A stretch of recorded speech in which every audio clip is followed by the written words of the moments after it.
Once the new setup in London was established, Hazrat Khalifatul Masih IV was able to lead the community freely.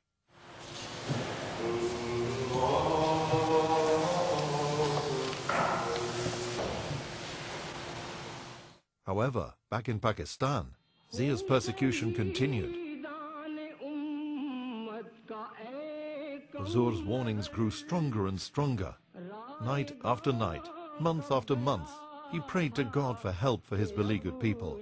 He warned Zia in his sermon on the 3rd of June 1988. اور پاکستان کے بدنصیب سربراہ نے جو پہلے dictator کے طور پر ظاہر ہوئے، پھر اس کے بعد صدر کا چولہ پہنا، وہ اس وقت حضرت مسیح موعود علیہ السلام کی تکذیب کے سب سے بڑے علمبردار ہیں، اور ان کے تمام ماننے والوں کو بھی، اور ان کو بھی جو تکذیب میں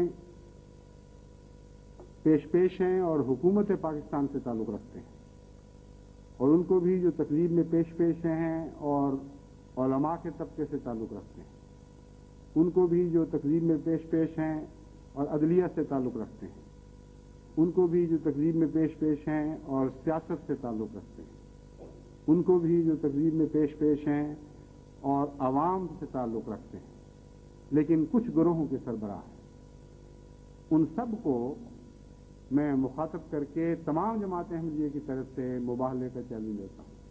اگر تم مباہلے کے لیے تیار ہو تو میں جماعت احمدیہ کی سربراہی میں اعلان کرتا ہوں کہ لعنت اللہ علی الکاذبین، تم بھی اپنے چیلو چانٹوں کو اکٹھا کرو، اپنے بڑوں اور چھوٹوں کو بلاؤ، اپنی عورتوں اور بچوں کو بلاؤ، اور یہ اعلان جماعت احمدیہ کے مدد مقابل کرنے کے لیے.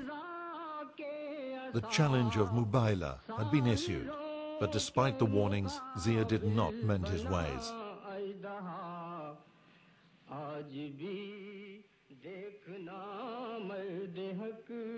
حکومت کا جہاں تک تعلق ہے وہ معصوم احمدیوں پر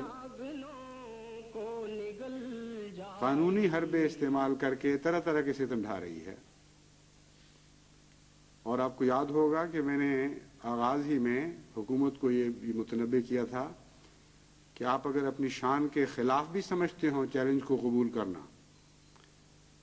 اگر آپ زیادتیوں سے باز نہ آئے اور ظلم و ستم کی یہ راہ نہ چھوڑی، تو جہاں تک میں سمجھتا ہوں خدا کی تقدیر اسے مباہلے کے چیلنج قبول کرنے کے مترادف بنائے گی، اور آپ سزا سے بچ نہیں سکیں گے.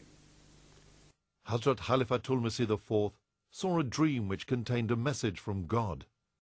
I saw in a dream that I was translating a portion of Hazrat Masih Maud, the founder of the Ahmadiyya community's writings. The history repeats itself, but not the way you think it repeats. It repeats itself in a different way. And when I said this, there were some Englishmen sitting around me, and they said that you are not making the correct translation. The history repeats itself, as we understand, is a different concept. But there are certain things which in essence always repeat, and nobody can change the course of this history. Those who clash with God or his messengers, they're always destroyed. That is how history repeats itself, not like you understand. And in the when I got up, then I knew it was a message about Zia. On Friday, the 12th of August, under divine guidance, Hazrat Khalifatul Masih IV declared there was no way back for Zia. اس کا مطلب یہ ہے کہ جس قوم کو ہم مخاطب کر رہے ہیں آج، جس کو ہم نے مباہلے کی دعوت دی ہے، بدقسمتی سے ان کے مقدر میں خدا تعالیٰ کی ناراضگی کا دن دیکھنا ہے.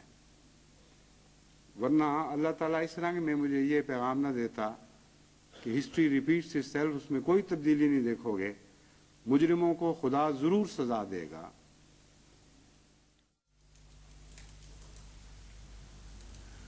جماعت احمدیہ تو خدا تعالیٰ کے فضل سے ایک والی رکھتی ہے، ایک ولی رکھتی ہے. جماعت احمدیہ کا ایک مولا ہے، اور زمین و آسمان کا خدا ہمارا مولا ہے. لیکن میں تمہیں بتاتا ہوں کہ تمہارا کوئی مولا نہیں. خدا کی قسم، جب ہمارا مولا ہماری مدد کو آئے گا تو کوئی تمہاری مدد نہیں کر سکے. خدا کی تقدیر جب تمہیں ٹکڑے ٹکڑے کرے گی تو تمہارے نام و نشان مٹا دیے جائیں گے اور ہمیشہ دنیا تمہیں ذلت اور رسوائی کے ساتھ یاد کرے گی. On the 17th of August, the C-130 Hercules transport plane carrying General Zia-ul-Haq was blown out of the sky. All 31 people on board died.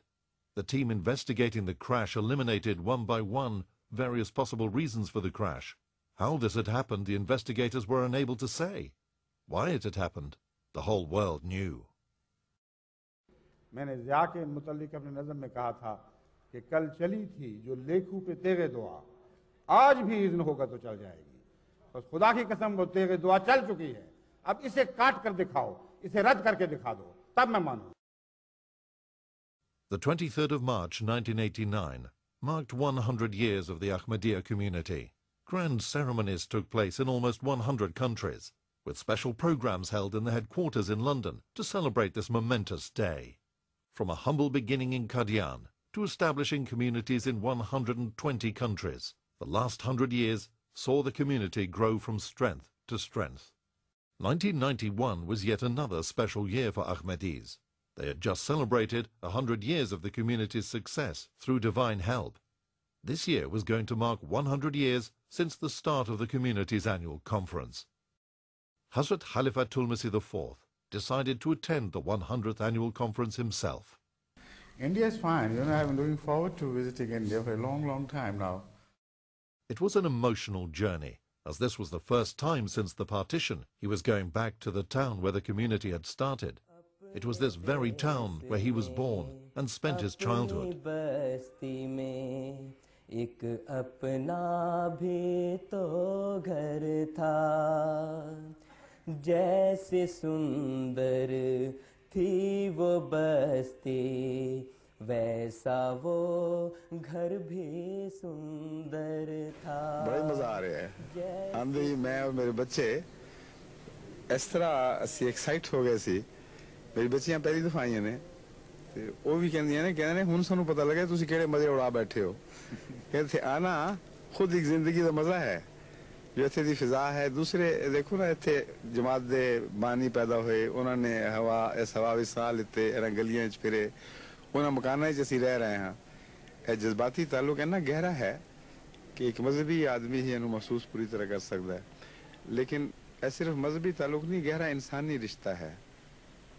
اور کیونکہ انہوں نے تعلق سارے ارد گرد انسان ہندو بازار نال ہے، اوتھے ملاوا مل دے نال انہوں نے تعلقات، اور سکھاں دے نال تعلقات، وہ سارے تعلق والے امٹ کے پے نے. اور ہر ایک دسدا ہے کہ اسی بھی تواڈے واقف، تواڈے پیاریاں وچوں، تواڈے واقفاں وچوں ہیں. سارا ماحول لگتا ہے کہ جس طرح اپنے محبت کرنے والے دا ماحول ہے، پیار والے دا ماحول ہے. بڑے لطف آ رہے ہیں. بہت خوشی مل کے